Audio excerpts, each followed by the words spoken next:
Bismillahirrahmanirrahim. Assalamualaikum warahmatullahi wabarakatuh.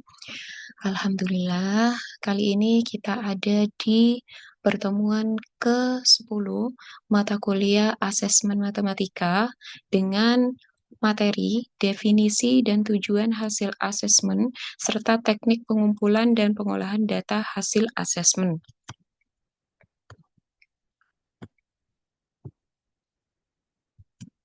Oke.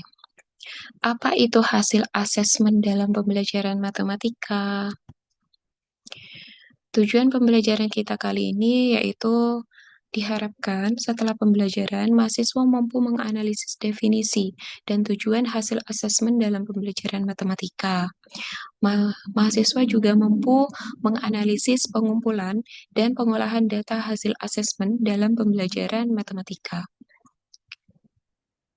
Mengapa ya hasil asesmen dalam pembelajaran matematika itu perlu dipelajari? Oke, pembahasan kita dimulai dengan definisi hasil asesmen. Jadi hasil asesmen itu adalah data atau informasi dari proses pengukuran dan penilaian capaian belajar siswa. Nah, hasil asesmen itu mencakup pemahaman konsep, keterampilan pemecahan masalah, dan penerapan pengetahuan matematika. Alat evaluasi, jadi hasil asesmen itu merupakan alat evaluasi efektivitas pembelajaran dan perbaikan strategi pengajaran. Tujuan hasil asesmen yang pertama, mengukur tingkat pencapaian kompetensi. Mengukur sejauh mana siswa telah mencapai kompetensi kurikulum. Memberikan umpan balik untuk siswa dan guru. Membantu siswa memahami kekuatan dan area perbaikan. Membantu guru mengevaluasi strategi pengajaran. Kemudian mendiagnosis kesulitan siswa.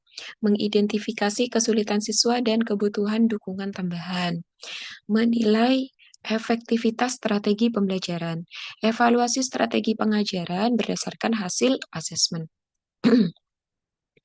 Yang kelima, membantu perencanaan pembelajaran selanjutnya, merancang aktivitas dan metode yang sesuai dengan kebutuhan siswa. Yang keenam, meningkatkan motivasi dan partisipasi siswa, memberikan pengakuan atas kemajuan siswa. Kemudian yang ketujuh, mendukung pengambilan keputusan pendidikan, evaluasi kurikulum, alokasi sumber daya, dan pelatihan guru.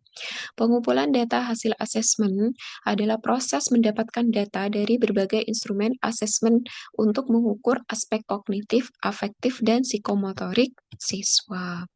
Sumber data hasil asesmen itu dari tes tulis, tes praktik, observasi, angket, dan portofolio. Kemudian teknik pengumpulan data. Yang pertama yaitu menyusun kisi-kisi instrumen. Apa sih kisi-kisi instrumen? Kisi-kisi instrumen adalah panduan untuk penyusunan alat asesmen. Ini dipaparkan terkait contoh kisi-kisi. Misalkan kompetensi dasarnya adalah memahami persamaan kuadrat. Indikatornya menyelesaikan persamaan kuadrat dengan faktorisasi. Materinya terkait persamaan kuadrat. Kalau jenis soalnya pilihan ganda, tingkat kesulitan itu sedang. Kemudian teknik pengumpulan data. Yang kedua yaitu validasi instrumen. Jadi memastikan instrumen atau alat ukur untuk mengukur kompetensi yang diinginkan itu sudah valid begitu ya. Dengan cara melibatkan pakar dalam peninjauan soalnya misalkan. Jadi kita pakai jasa validator begitu. Kemudian pelaksanaan asesmen dilakukan dalam kondisi yang kondusif. Contoh tes tulis dengan waktu yang cukup. Kemudian pengolahan data hasil asesmen adalah proses mengubah data mentah menjadi informasi yang bermakna menggunakan teknik kuantitatif dan kualitatif. Teknik pengolahan data kuantitatif. Yang pertama itu dengan menggunakan statistik dasar. Jadi rata-rata, median, modus, kemudian standar deviasi. Contohnya menghitung rata-rata nilai ujian siswa pada topik aljabar. Kemudian menentukan persentase ketuntasan.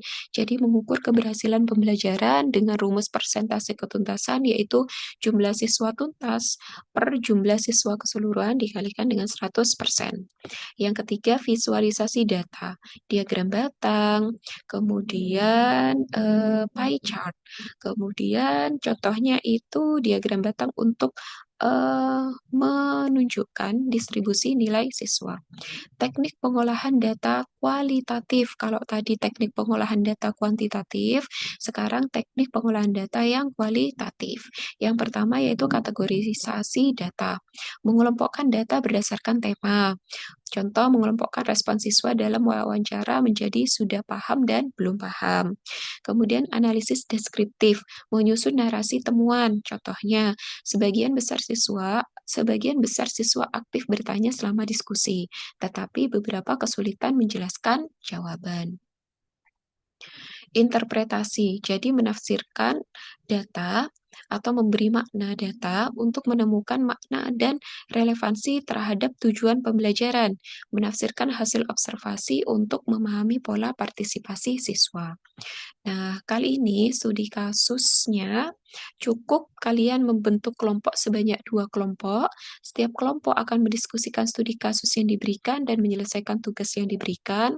Kemudian mengumpulkan hasil diskusi kelompok di e-learning dan mempresentasikan hasil diskusi di depan kelas pada pertemuan ke-10. Agar memudahkan saja, maka 2 kelompok itu silakan dibagi menjadi kelompok putra dan kelompok putri. Ini kasus 1 untuk kelompok 1, kasusnya, deskripsi kasus, kemudian tugasnya ada di slide-nya ada di pertemuan ke-10 ya. Kemudian ini untuk yang kasus 2 untuk deskripsi kasus dan tugasnya. Oke, silakan dikerjakan, diskusikan bersama kelompok masing-masing. Oke, jadi intisari pembelajaran kita kali ini terkait hasil asesmen. Hasil asesmen adalah data atau informasi dari proses pengukuran dan penilaian capaian belajar siswa.